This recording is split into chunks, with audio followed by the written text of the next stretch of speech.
aggravating you. All right, Thursday Night Live. No, it's not. It's not Thursday Night Live. It is Bass Fishing Live, the best bass fishing live podcast in the world. And we're waiting on you to show up. We've already heard from some of you.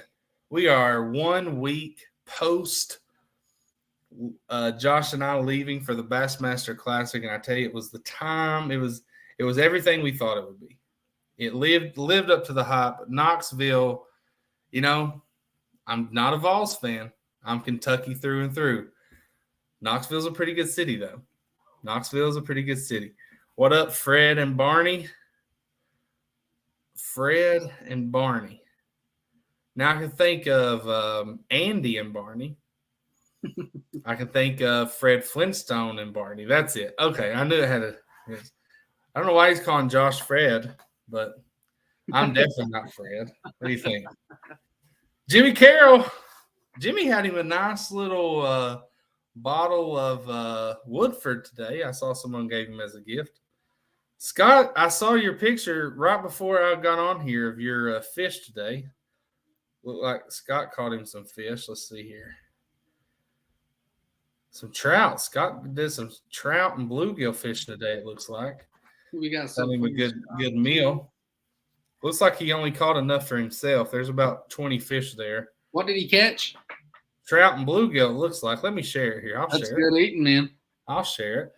Good eating. Bluegill is probably the most underrated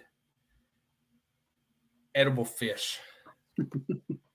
Let's see here. How do I share? I forget every time. Facebook. Bam. That's a nice little catch. Look at there. See there, you got some bluegill, some trout. I think that's man, I love trout. I think trout right there. Is that maybe a smallmouth right there? I can't tell. Hard to tell, man. Yeah. So anyway, thanks for sharing, Scott. Hope you enjoyed it. Those bluegill taste good, but man, bass run. It's time for the white bass run. Yeah, Jimmy and I told him I'd try to go. Me and him down to the Dix River, and he lives in Richmond. That'd be good. There's something back here. Josh Wilson said he went yesterday and got 3 bass on a Texas rig Humdinger. Wouldn't hit anything moving yet. Hey, that's a good one. That's a good one. Texas rig all day for me. How the heck do you cook yours, Josh? How do you cook your trout? Man, honestly, I just use some Cajun seasoning. Cut up a lime. I'm sorry. I cut up a lemon, put on the inside, put it on the grill. It don't take long to cook, man, and then take it off and eat that thing. Very simple. It's just, for me, I don't think trout's very gamey or fishy. Little Cajun seasoning, squeeze some lemon juice on there, and then when I grill it, I put the slices of lemon in between it, cook it up, and eat it, man. I love it. Are you you just pick it off with a fork? Just pick it right out of the trout with a fork? Yeah, dude, if you cook it right, I know a lot of people don't like trout because of the little pin bones, but, dude, if you cook it right, it literally falls off. Comes right off, yeah. It just falls off. Josh Sweet says, I love to catch big black bluegill. It's kind of hard to say. You got to slow down to say that. That's what I was saying. Bluegill tastes great, but it's, man, it just sucks cleaning them. I've never ate bluegill. I like my bluegill with tail on and salted. Josh said, are the white and hybrid run down at salt yet? You can catch a few right now. Like, you might get lucky and catch a handful. What you really need is the water to come up, the water temp to get about 55. Once the water temp in the creeks hit 55, those white bass will start to run up in the creeks. They don't continually run until it stays 55. So what you really need if you want to catch white bass is you want that water temp to hit 55 and stay there. Right now, it probably hits 55 sometimes, but it's not staying there. And so we're probably still 2 or 3 weeks out. Any day now, it's just going to turn and it's going to be on, man. Like, that's with all fishing, period. It's going, whether it's bass fishing, we're getting there. White bass, striper, whatever. It's literally any day now. Like today, it got up to like 76 degrees here. I went fishing actually earlier, and I caught a small little dinks, man. Nothing crazy, but it's about to, man. Any day now.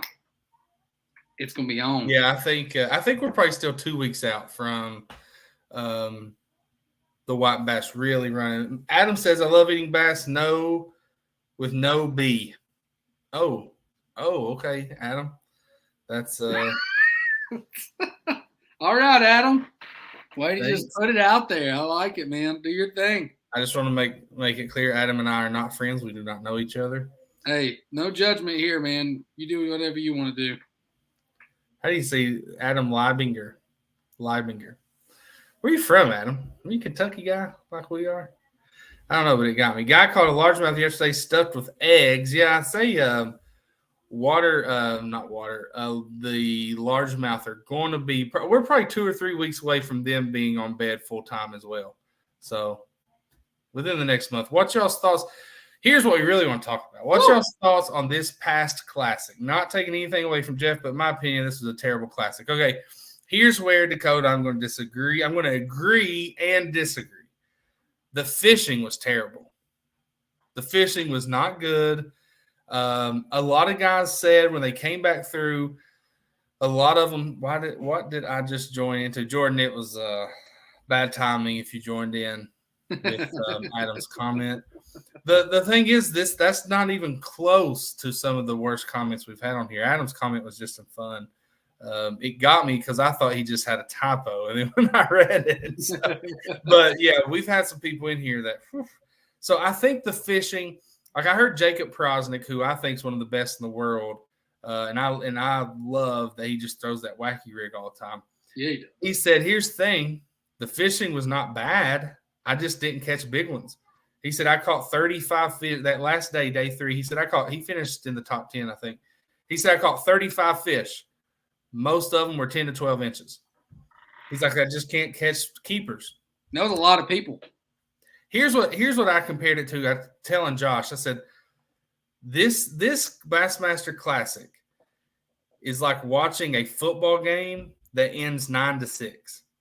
That's exactly what I was about to say. I love those games. Josh and I are big football fans. I love those grinded out defensive games. Me too. If you're watching bass fishing from home and most of the time no one's catching them, it's hard to watch. But when you get to the weigh-in and you're there and you're like, okay, Gussie's got the lead, but Scott Canterbury might pass him up. It's close. And then, Brian Schmidt passed up Canterbury. It's one of those down to the wire games, and I loved it. So I thought it was a great classic with terrible fishing.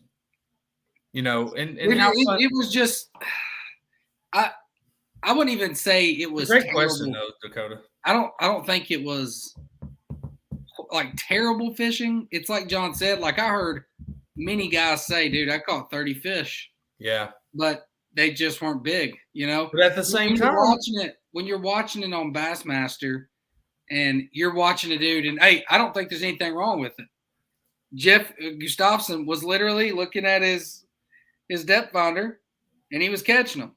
And I want to go ahead and make the argument, because I know somebody's going to say it, that's not fishing, that's cheating. Well, I'll tell you what, there was not another person on that lake, and they all 56 of them were professionals, could look at their fish finder this weekend and catch them like he was. So he found them, and he did it. And by the end of the week, I think it was Sunday, they were talking it on Bass Live. He's sitting there working it, because if you've not watched Bass Live recently, I highly recommend it, because in the bottom, like over here, they put his depth finder. They show live scope. Yeah. Wow, that's it's going. And you can see the fish come up to it and they leave. And that's because they said, like, he's been doing it for 3 days. They figured it out. And that's why he only had 2 keepers on the last day. Dude, honestly, I think it was a grind for him. Gustafson earned it. He earned it. And me and John was arguing, and I think it was Scott was arguing. Oh no, Scott is Eddie. We're gonna set the record straight here in a minute. Eddie. So Scott said, I apologize. He said sorry, but he catches his bass on the sheep farm. Scott, I don't know where that do you understand that comment? Scott, you'll have to explain that. I don't know. I'm sure it's just, it seems like it's a joke. It's over my head. Sorry. Me too. But So there's always who I don't know who we're talking to, Dakota or somebody was asking. And Robert James says, watching from Lexington, Kentucky, love all the Facebook lives. Keep it up. Robert, we love comments like that. Thank you so much. Watching. We appreciate you. Josh and I, we are going to make this the best, the most popular bass fishing comment in the world. Or not comment, I was reading a comment. Bass fishing live podcast in the world. There aren't many bass fishing live podcasts, but we're doing it. We've got a website we're building. We just got all the names, cell phone numbers, and email addresses of every major league fishing angler. We have it for every Bassmaster Pro angler. Those guys already come on. I just had a conversation with Mike Iaconelli. He's going to be on here. One of the best. He just got inducted into the Bass Fishing Hall of Fame. Yep. So we appreciate it because we can't do any of that without people watching. Nobody wants to get on here when there's just 10 people watching. Right now it's 15. That kind of sucks. But, hey, it just dropped a little. So, Robert, thank you. Scott was referring to the eating bass with no B. So there's always some classic drama, right? At the Bassmaster Classic, there's always some drama. And the drama this year was like here's what the kids say. I'm gonna spill the tea right here. I'm gonna because nobody really knows about it. I'm gonna say the tea. I don't know. Here's what it is. Almost if there were 56 people participating, I would say at least 48 of them were all pulling for Jeff Gustafson to win. They were all pulling for Gussie to win. But there was a handful that were not. There was a handful of anglers who were trying to take his spot. I don't know the names. And this is just what I'm hearing from other anglers there. There were 4 or 5 people who tried to do what he did, tried to encroach upon his spot, tried to drop that Demiki rig down there and catch those smallmouth out of those crevices in that slate rock. But guess what? They couldn't do it. They couldn't get it done. And so that's why I don't care if you say, hey, it's boring watching him do that. I get it. It is. Mike Iaconelli said that he was going to put ads on the back of his neck just to get, because that's all you see the whole show.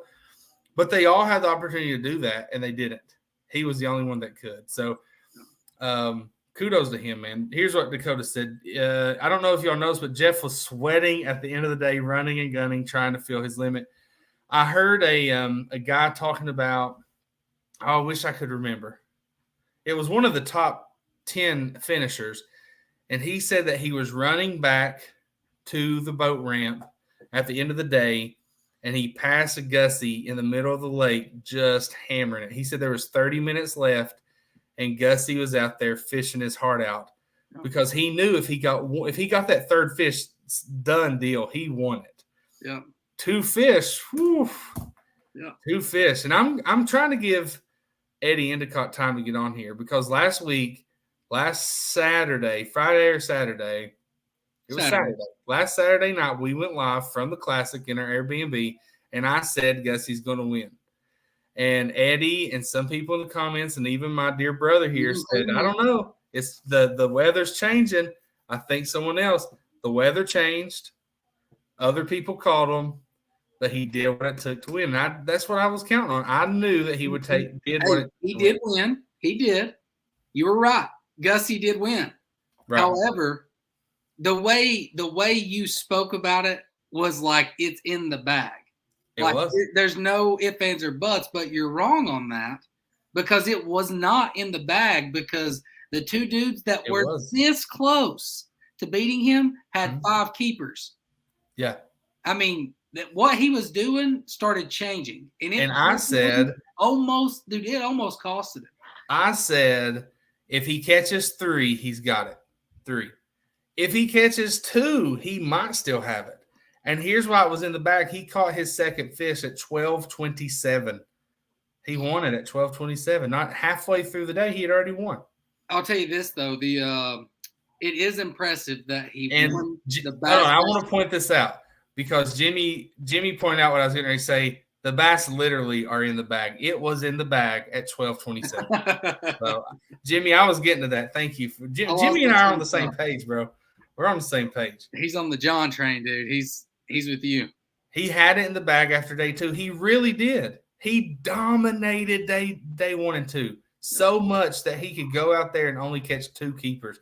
Here's what I think a lot of people don't understand or maybe not know. The last 2 events in Knoxville, 2021 in a Bass Elite Series and 2023 at the Bassmaster Classic, Jeff Gustafson, the Canadian leopard or whatever they call him. The snow leopard. Canadian snow leopard. He went out there. He did the same thing. He went out there for 6 straight tournament days, 7 straight tournament days. He caught 32 smallmouth and won both tournaments. He won there in 2021. He won there in 2023. Chuck Maynard said we had this convo last week. Gussie almost slipped up. I expected him to struggle on the last day, and he expected Cox to have a better day. Hey, me and John, before we went to bed that night on Saturday we were talking about it, and I was really expecting either Cox or what's the other local's name? Brandon Lester. One of them two. I thought if anyone passed up Gussie or was even second or third place, it was going to be one of them two. But, man, Canterbury came out swinging. Schmidt came out. And he came out, yeah. Canterbury started out strong, and then Schmidt took off. What's really impressive, though, about the victory, it was a tough – I won't say it's tough fishing. It was tough to find keepers for everyone. That's what was hard. They were catching fish. They just wasn't finding keepers. But the fact Gustafson won not only did he win it on 12 fish, he won it on 12 smallmouth. Yeah. Everyone else was catching largemouth, and he was catching – I mean, you had some people roll in with smallmouth, but mostly it was a largemouth fishery, and he's crushing a smallmouth. That's why, it's kind of like in anything you do. It's either be different or be better, and he was both.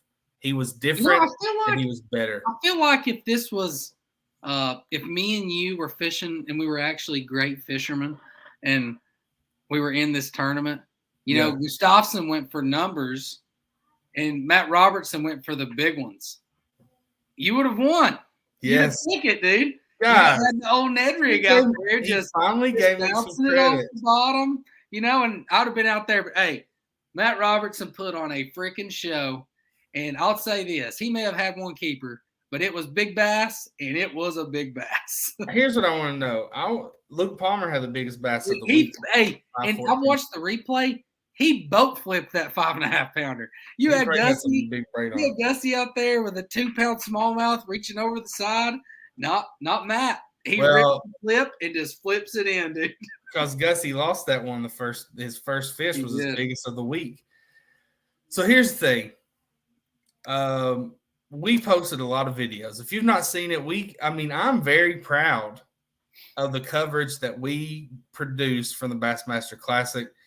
All of our content combined has over 500,000 views with that, whether that's video or photo views. And I'm very proud of it. I think, you had a lot, and I'm bragging on us for a second. You had a lot of professional photographers there, media guys. None of them was just taking photos, taking videos, and just upload them immediately. Yep. They had to go back. They had to edit. They had to share it to their businesses. So I would say, as far as all those media guys go, we had some of the best covers there. Yeah, I'm not saying that I think our quality was actually pretty good as well. Because I was able to get a good seat inside the arena, and I was literally like this the whole time. Like this is what I've never seen it. Zooming, recording. As soon as I was done recording, I would stop, upload it to Facebook. Yeah. And John's doing the same thing. He is outside. I love that I get to stay inside because I get to watch everybody go crazy in the weigh-ins. So I'm recording all that. And John, which he does a better job, the other reason why, he does a better job with interviews and one-on-ones. So I do the inside coverage. He does the outside stuff in the boat. It's a good combo. It is. And I told him that the night we left, I said, dude, we did a good job. I said, I did the inside stuff. So. You did the outside stuff. It was it's a lot of fun. And I would recommend anybody here, even if you're not media or you're going backstage. That it's fun. However, I'm telling you, like, it's fun, but we were working the whole time. I didn't speak to anyone but Mike Iaconelli, and that was at the expo. That's the only person I talked to the whole time. But yeah, I would highly recommend, if you get the chance to go and you love fishing, you need to go. It seriously is a great time. Now, next year's in Oklahoma. We're still going to go. That's a long drive, though. Mm-hmm. So I said all that about our videos and stuff to mention Eric's comment here. And by the way, we met. One of our favorite parts of this is meeting you guys. And we love to meet every single. We have over 63,000 followers. I'd love to meet every single one of them. Me too. Probably not. We got some weird followers, but I would love to meet a lot of you guys. But we met Eric, and I loved it because I followed up with him a couple of days. I was like, hey, man, it's great meeting you. It felt like we had known you for a long time because he's been on here for a couple of years now, following us, interacting with us, and we sat and talked for probably an hour with him. But his comment here said Matt Robertson drinking that boot beer was a classic highlight. So Josh got the photo of Matt drinking the beer out of the boot. They call it a shoey. And I'm telling you, I seen that guy roll in from fishing in those boots for 3 days. That was gross. But his video of him taking 2 Liquid Deaths, smashing them together, drinking them, that wasn't beer. That was Liquid Death, like sparkling water or something. And what he was doing, one of the videos on TikTok, his video on TikTok got 101,000 views. His video that I posted on Facebook got 62,000 views. But it got a lot of negativity. So here's what I'm wondering. You see Matt Robertson. You see him come in on his boat with a fur coat on. You see him smash the 2 Liquid Deaths and drink it. He is basically a WWE superstar in the Bassmaster Classic. Yeah. How do you feel about that? I had a lot of comments saying, oh, the old timers wouldn't like that. Ray, what's Ray's last name?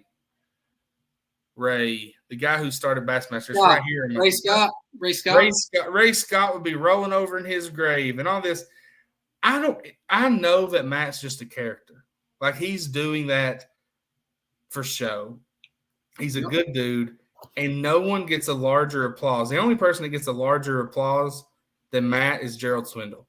Thank you, Crappie Kev, I think it is. He was saying Ray's last name, Ray Scott.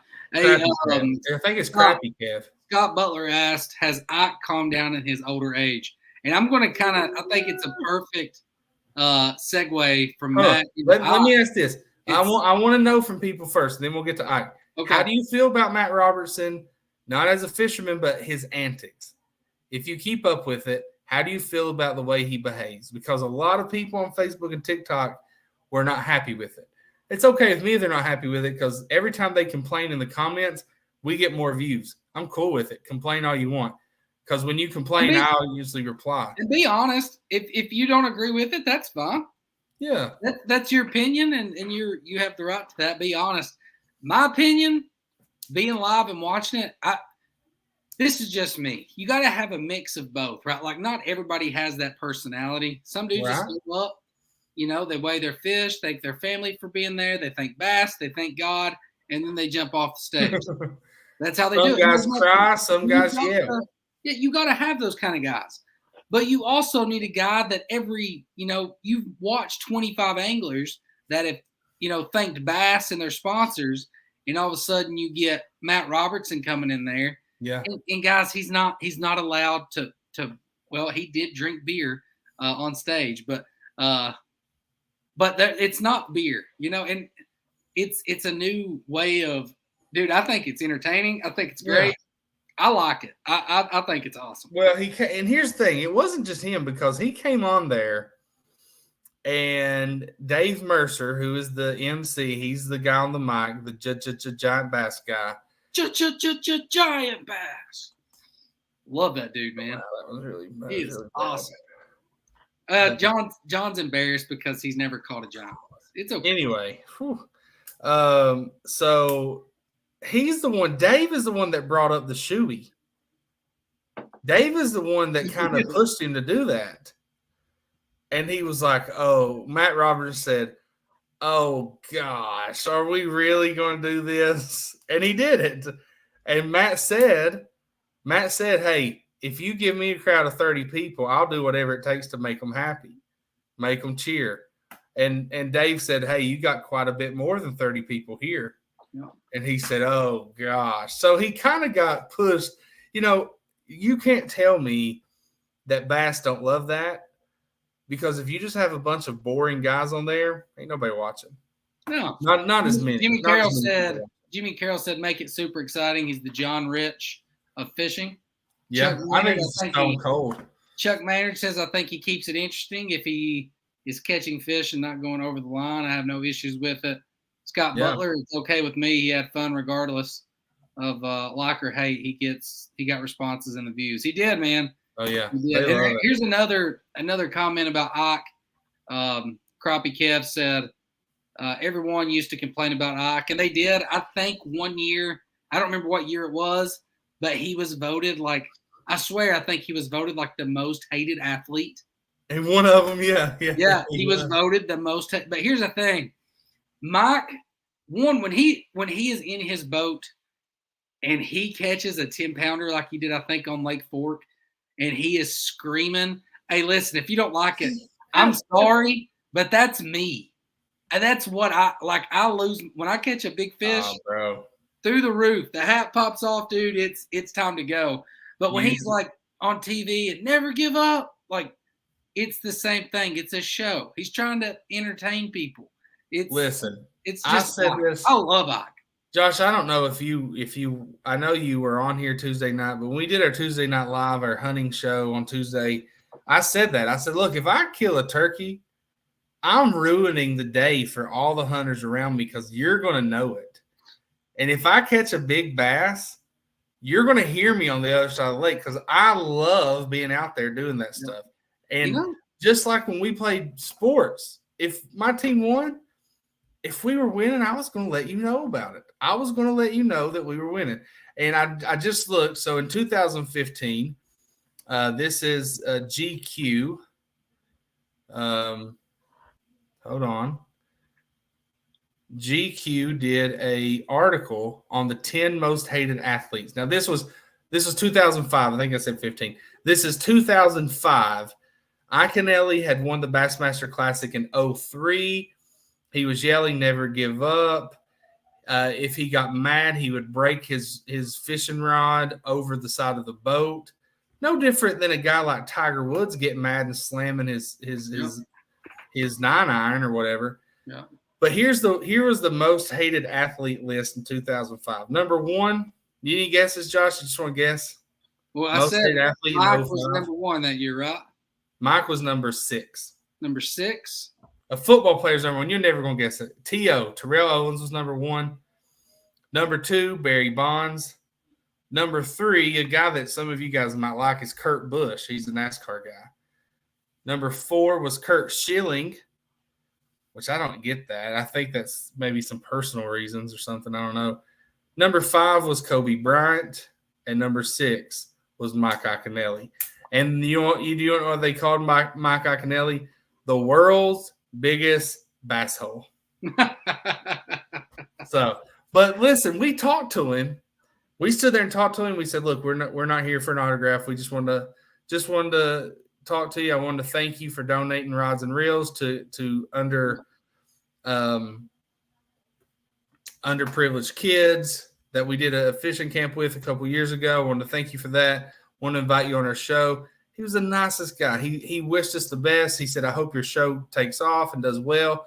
And I just talked to his wife yesterday, and he might be on next week. He was going to come on this week. He had He had already had a prior engagement with Tackle Warehouse, shooting some video.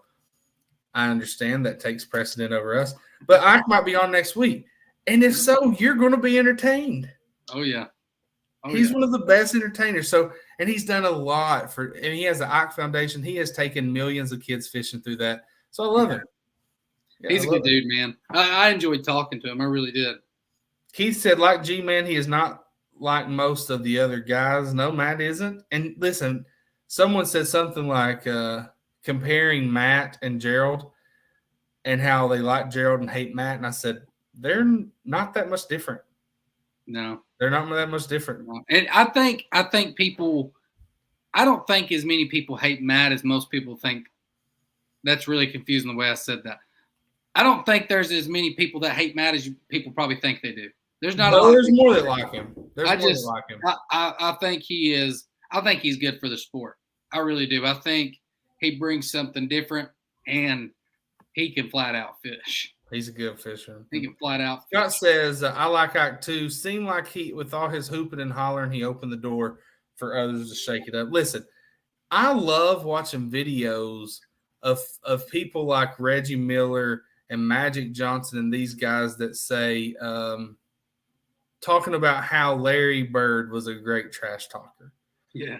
Or how Michael Jordan struck fear in his opponent, because if you said anything to him, he was putting 40 to 50 on you.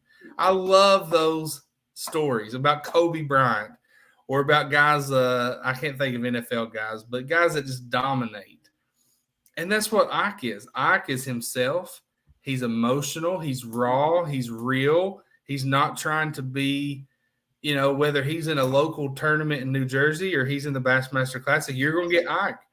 The first year he was in MLS. I would rather it be that way, regardless of who it is. And I want to know who that person is. I don't want to know like your fake self on TV or meeting you in person. Yeah. You put a fake face on. Like, I want to know who you are. I really do. If you're a guy that gets excited, and I was going to say that a while ago, for me, John, you were talking about getting pumped up about hunting and fishing and this and that. And dude, for me, when I catch if I catch a 2.5 pounder, I'm pumped up. I don't care. If I catch a good fish, I'm pumped up.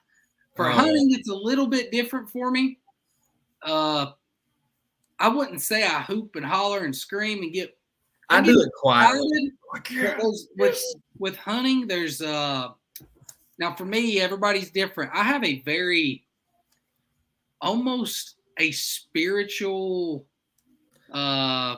Josh will take its blood and wash it under his eyes, and he thanks the great spirits. I do thank God. I do this. I mean, there's a process for me, man. When I hunt, I don't like get it and grab it by the rack, and I'm like, yeah, like I really do. I come up on it and I take my time. There's just a process for me, man. There's something about the outdoors, like being in the woods and being on the water. There is just something different about it. I'm very. So for me, I am a man of faith. I take it very seriously. And when I kill an animal, I run up to it and I grab it and I'll just say, yes. Yes. Get some. That's what I say. Thank you, Lord. Yes. Yeah. So, and then I, want to cut out the heart and take a bite of it raw. But not me. Not me. When I catch a fish, I'm more gentle with fish because I want to catch that fish again. Dude, I grab a fish, dude. If it's a big one, if you go watch some of my videos, it's hilarious. I'll catch one, dude, and I'll get it by its mouth and bring it up to the camera, and I'll shake it, dude. Like, yeah, I get pumped up. Let's see here. If you work, here's what Jimmy says: if you work in the public or in the public eye, you better make people happy or want to see you, or you won't be there for long. That is true. That is true. And here's the thing. Matt Robertson he has worked his way up to where he is. Yep. From winning tournaments on Lake Malone and Kentucky Lake to fishing the Bass Opens. The year that he qualified for the Elite Series was a terrible year for him. Yep. He had like $12,000 worth. The first time I had heard of Matt Robertson was a video where someone in a Walmart parking lot had stolen everything from his bass boat. All of his gear, his electronics, they had stolen all of it. Everything. Then he literally fished a tournament, left that tournament, drove without sleeping, had some trouble, some car trouble or truck trouble or something, and drove all the way to the Lake Cherokee and won that event to qualify for the Bassmaster Classic the next year. So he has earned it, man. He has earned it. And a guy like him that doesn't know if he'll earn it the next year or something like that, which is all of them, he has carved out a niche for himself. Oh, yeah. That he is going to be successful regardless. There are more people wearing an On 'em hat because that's his brand, On 'em. There's more people wearing that hat at the Classic than any other hat. Oh, yeah. So that guy has it going on. Chuck says, I think G-Man has more personable approach than Matt. Yeah, and has calmed down the last few years. There's an age difference there, number one. Yeah. Right, we've lost a lot of viewers. I don't know why. It goes down to like 5, and then it jumps up to 15. Drops down to 5, goes up to 15. G-Man is a lot older. He's been in 20 Bassmaster Classics. Matt Robertson's been in 3 or 4. It's an age difference. And G-Man's more polished. I'm telling you, when Gerald comes in from fishing, he's pretty serious. He talks about fishing. He's talking like this. When he gets on stage, he turns it on. Yeah. So, Gerald's a character too, but he's himself. They're both in themselves. And you got to think, Gerald, this was like his 17th. Yeah, that's what I just said. He's been in almost 20, and Matt's been in 3 or 4. Yeah, so, I mean, it's a lot, man. Dakota says, come down to Texas, we'll catch 2.5 pounders all day. If I'm coming to Texas, Dakota, I'm coming for a 15-pounder. Yeah. I'm coming for a share lunker, 13 plus. Heck yeah. So, we have some people in here watching that I'm not, I know where Scott is from and Jimmy, Dakota, Chuck, some of you guys that haven't been around a whole lot on our shows. I'd love to know where you guys are watching from. What lakes are you fishing? Crappie Kev, which I was kidding. I said, I think that's Crappy Kev, but Crappie Kev, I'm sure he's catching crappie, but where are you catching them? So Dakota, seems like you're in Texas. Chuck, where are you guys from? Where are you guys fishing at? Where are your favorite lakes? It is time all around the country. It looks like Texas's time has been there, but crappie's been eating for a bit. People on Kentucky Lake have been smacking them. And we're missing some people tonight. We don't have, I don't know, I think maybe Hey there. Eric Hubbard may have jumped out of the live on us, and his buddy Ryan and Eddie Endicott's not here to say hey there. And so we're missing some guys tonight. But listen, we're trying to grow this thing. We got 20 minutes left. We're going to keep talking for 20 minutes, but we are trying to grow this. And the easiest way for our page and this show to grow is for you guys to share it, tell your friends about it, and be on here and watch it. And we really appreciate that. Keith and Amy Bailey said about 5 miles from WO. We're missing WO as well tonight. Yeah, where's old WO? So did you get the picture on Monday of all the kudu? I thought it said kudzu. Kudu deer I sent you Monday from Uvalde, Texas. Jimmy, I'm sure I did, but let me check. Chuck Maynard said he lives in Mercer County now, originally from eastern Kentucky. We're at Martin County. I fish Harrington, Cedar, Beaver, Cumberland. I fished Lake Reba today, caught 6 to 7 1-pounders. I fished today too, Chuck. I caught a few dinks that were like 8 inches long. I told Jimmy that I'd come pick him up and we'd go to Lake Reba. Oh, Jimmy, I do see all those deer. Josh and I were talking. We've been seeing a lot of deer. And I heard my first turkey, but we're really trying to keep the fishing talk on Thursdays and the hunting talk on Tuesdays. And I know when it gets to fall, it's going to be hard. Hey guys, that's another thing with these guys. How long have we been doing Eastern Outdoors Media? 3 years next month. 3 years next month. And you have to understand, guys, that, for 2 years and 10 months, I had to deal with every time I brought up fishing, John telling me to shut up because everybody wanted to talk hunting. And we finally have a fishing show, and we're going to talk fishing. Well, here's the thing. A lot of these guys that bass fish also love to hunt. Yeah. We're going to have them on both shows. That's right. Scott says 3-foot visibility on Williamstown Lake last night. Bite was blah. I'm sure it was. Chuck, I want to know what your biggest fish at Cedar Creek is. What is your biggest fish at Cedar Creek? That was the first place I ever took my kayak when I first got a kayak. And I got out there. I got stuck on a stick up for like 30 minutes. Thought I was going to have to jump in the water and get it unstuck. Finally got it unstuck. Then I paddled out to the middle of the lake, Cedar Creek, and I caught 2 4-pounders back to back. Biggest fish I'd ever caught. I was fishing an ugly stick, like not a good ugly stick, like a $15 ugly stick. It's Hey, so it's pretty stiff. Before he sits there and talks junk about that ugly stick, you know who gave John his first fishing rod, and it was that rod? Yeah, but I'm not saying it was me. You respect I'm talking that. about. Are you done? No, I'll be done. I'm talking about how I didn't know what I was doing, but I caught 2 4-pounders right there on Cedar Creek on a wacky rig with a ugly stick rod and a reel that Josh's friend stole from Walmart. That's true. That's true. He did not steal it. That's what you told me. You changed your story. There's a story behind it. I'm not going to tell. I didn't say his name. He stole it from tell Walmart. that story specifically on here, but he stole it. Who was it? Mitchell. He stole I'm it. trying to find the name. Who was it? Said they lived in Texas. Dakota. I do get excited over 2-pound fish. Yeah, absolutely. Hey, man. You don't, Dakota? Come on. I want to catch big fish. I like catching big fish. I want to catch 6, 7-pounders. But if I caught 10 2-pounders, I'm happy. I'm good. Chuck said he caught those fish on a red crankbait on the flat point behind the island at Reba today. I've caught a lot of fish on that island, usually with a Ned rig or a wacky rig. That was the first time I caught a fish on a Nico rig. When that kind of got popular a couple years ago, I started using it. I caught one on a Nico rig. I've never caught anything over 2 pounds at Reba, though. Dakota said 2-pounders don't cash checks. They did this past weekend over on Tennessee River with smallmouth. Just ask old Jeff Gustafson. That's another one that's not on here tonight is old Tennessee Bassmaster. He's not. Yeah, so did I go live on YouTube? I sure did. But you're right. They don't cash checks. But, hey, man, I'm not currently in my life. I'm not looking to cash checks. I'm just looking to get out, have a good time, and my catch hair is fish. crazy. Scott Butler said you sound like 2 10-year-old girls fighting.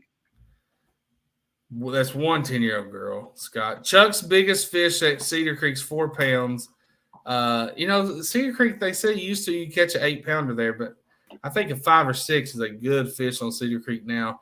I've caught probably 3 or 4 fish in that 3 to 4 pound range there. And I've not been there in 2 years, though, maybe 3. 2-pounders don't cash checks. It's true. We're not tournament fishermen, though. I'm going to be one day. I promise you that. He's like that Travis Tritt song. I'm going to be somebody. One of these days, I'm going to cash these checks. I didn't say that, but I am going to fish tournaments one day. It's going to happen. You just got to be at the right time in your life, you know? Right now is not that time for me. It's hard to be in the military and fish tournaments. Hey, can we just say real quick, Josh is at Fort Campbell. Did have 9 guys killed there. Yeah, prayers for their families. Prayers, and our heart goes out to them. Josh got a lot of messages before he even woke up this morning asking if he was okay. We appreciate that. Absolutely. So, yeah, that's just tough, man. It's just tough, those guys. And Josh, you've been in helicopters a lot. Jumped out of airplanes a lot. And I think being in the military is overall a safe job, but, man, there's a lot of – just a lot. Then it don't take much for the turn, yeah. I won't go too deep into it because I could talk all day about it. But, I mean, right. You have a lot of trained professionals, man. What happened was just a freak accident and I don't know all the details. I literally know what you have seen on the news. That's all I know, and that's all I will know because I'm not associated with that unit whatsoever. But they were trained professionals, and sometimes accidents happen, and it just happens, guys. And like John said, prayers to their families, and I hate it happen, man. But unfortunately, in this line of work, when you're flying helicopters and planes and jumping out of them and everything, stuff like that happens. It does. It freak accidents, and thankfully you've come through everything that you've done, but you're a little beat up. Where are you, 31? Are you 31? I'll be 31 this year. So we'll say you're 31 and you got the body of like a 70-year-old. I'm getting there. What would you say? What would you say? At least like 45. I definitely, dude. I mean, I obviously don't know what a 50-year-old feels like, but sometimes I feel that way. I wake up in the morning, my back, my knees, everything just hurts. Hey, Jordan says there's probably been more checks won on 2-pounders and 5-pounders. I would say you're completely correct, because on most local derbies, if you catch 5 fish for 10 pounds, you're in the money. Pretty good. You're in the money. Good. Hey, when I first moved to Frankfurt, I had a guy from Frankfurt come work on my boat, and he said, "Hey man, they have a Thursday night tournament on Kentucky River," and he said it takes 1 fish to win. You catch 1 fish, and you can win that tournament on Kentucky River. Jimmy Carroll said, "Josh, don't get personal. I'm 50." Hey, PK's on here. No, it is nothing personal, or please don't be offended by it. No, but hey, Jimmy's got a bad back. I mean, he's that's just how it is, especially for men that have tough jobs. And it catches up with you. I'm telling you. I know people tell me all the time. And really, deep down, it irks me a little bit when they tell me this, because I just want to tell them to shut up. You were going to say F off. I'll talk. Yeah, I was. You were going to say F off. That's I was. But I can tell. Man, my knees hurt. And they're like, "How old are you?" I'm like, 30. And they're like, "Oh, you're in your prime." I'm like, "Bro, you can do knee surgeries. You can." What John said. F off. PK says the crappie are biting. PK, what's your favorite crappie recipe? I want to know how you cook them. What's your favorite way to cook them? What do you cook them with them? And PK, are you coming to turkey camp? Dakota said, "I wish that were the case where I live. Thursday nighters at Cedar Creek take at least 15 pounds on 3 fish. I've seen it go over 20 pounds on 3 fish." That's not Cedar Creek, Kentucky, by the way. It's Cedar Creek, Texas. I got really confused. Yeah. So, where was I going with that? PK? Oh, no. So, Dakota, you're not the only one, because we talked to the guy that owns Hog Farmer Baits. Their store is right there on Lake Chickamauga in Texas. Last Saturday night, it took 31 pounds to win. 31 pounds. That's not 3 fish. That's 5. 31 pounds to win the tournament on Chickamauga. That's a lot of fish, man. That is a lot of fish. You ain't kidding. PK likes to cook his crappie with sweet and sour. PK is a Send me that recipe. Great chef. Great chef. I've never had sweet and sour crappie. Send me that recipe. I bet that's good. And he's coming to turkey camp. So I brought up turkey camp because at turkey camp, you guys are going to have to follow this. It's going to be on our bass fishing side. It's called bass fishing, but we're going to throw in other fishing too, like crappie. My good buddy, Hunter Herring, he runs Jules Catfish Bait. It's a stink bait. If you've never heard of it, never seen it, you need to go check out their page right now. You need to go like it, need to follow them, leave a comment, say, "Hey, John Stepp told me to come check you out." He has sent me a bunch of stink bait, and here's what I'm getting ready to do. I'm getting ready to buy the materials to make some noodles. And when we go to turkey camp, I'm going to drop, I think I just heard John's belly growl. Yeah, you did. My mom is here, and on the way up here, she stopped at Buc-ee's and got a bunch of snacks. I'm gonna smash them. So you better go hide them. And now Scott's jealous. He's jealous. But anyway, I'm going to take those noodles. I'm going to take that stink bait, and I'm going to drop it down in the arm of the lake there where we're staying at the campground.